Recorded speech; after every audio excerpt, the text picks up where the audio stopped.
So let's start with Salesforce. Salesforce had a big week. Um, Probably the biggest news was that its CEO announced that it has another co-CEO. And Salesforce has done this before. They did it with Keith Block.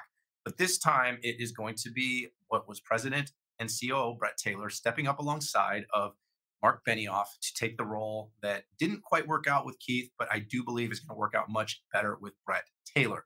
Bret's been doing a lot of these parts and pieces. We all know Marc Benioff has bigger ambitions, not bigger than Salesforce per se, but just bigger overall ambitions and has wanted to have someone in this role alongside him.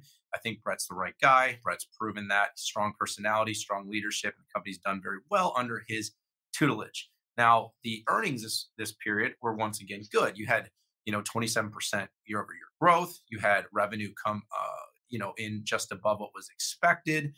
You had earnings then of course come in, like I said, at 27% as well. So, like I said, revenue growth, earnings growth on a similar trajectory.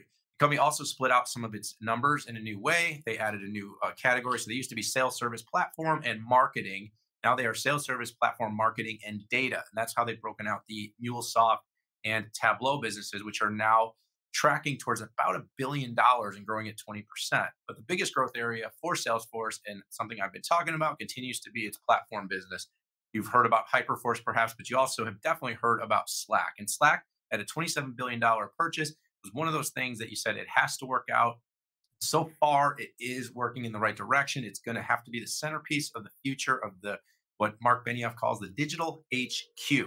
And at 51% growth, it is looking good. Now, the stock got sold off a little bit after earnings. And that was mostly because people thought the guidance was a little bit soft. This is a company that has typically given guidance and blown it out of the water. During the pandemic, it's grown very fast. It continues to grow well. I'm not worried about Salesforce. I feel like the company's doing very well. The new co-CEO relationship will be something to watch. Of course, seeing the Slack business grow is going to be very important, but it's got stable growth across the organization. Sales, service, platform, marketing, data, all growing double digits. Salesforce, nothing to worry about there, nothing to see, looking good.